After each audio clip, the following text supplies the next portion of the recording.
Yun mga tropa pitch, rescue muna tayo, no? Hyundai Tucson na tirikan sa gitna ng expressway. So hindi namin pwedeng hatakin sa expressway, kaya inabangan na lang siya namin dito sa exit.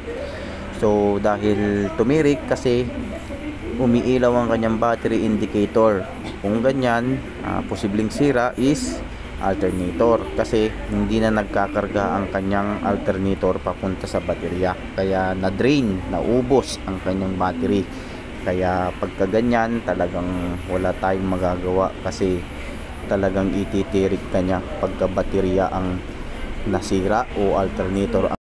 So yun nga po mga tropa pits, no? Dito tinitignan ko muna kung ano ang pwede kong gawin para madali kong matanggal ang kanyang alternator. So napag-isip ko na ang tatanggalin is yung nandoon sa taas, yung kanyang power steering pump, tapos yung mga engine support. Ayan, so tinanggal ko yan kasi kailangan yung tatanggalin yung engine support, kasi mayroong tornilyo doon sa ilalim na sasayad doon sa kanyang chassis.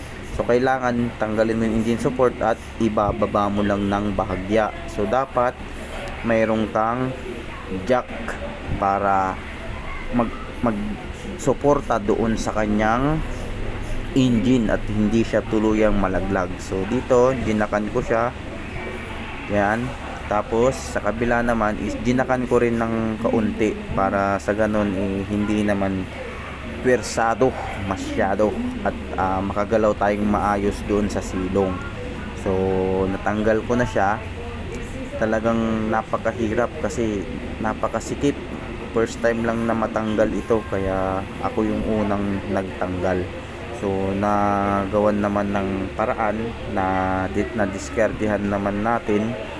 At syempre mga tropa pits, no, hindi ko na pala nabanggit, bago kayo magkakalas ng alternator, make sure na na-unplug nyo yung battery or tinanggal nyo. So yung sa amin tinanggal ko kasi i-charge pa namin So tulad nga ng sinabi ko, napakahirap, napakasikip, kaya dapat meron kayong jack. So dalawang jack yung ginamit ko, hindi ko na rin tinanggal yung gulong para in case of emergency, kasi yung jack stand ko hindi ko na nadala, kaya sabi ko pwede na to, magadaan sa tiyaga. So yun, naikabit ko naman.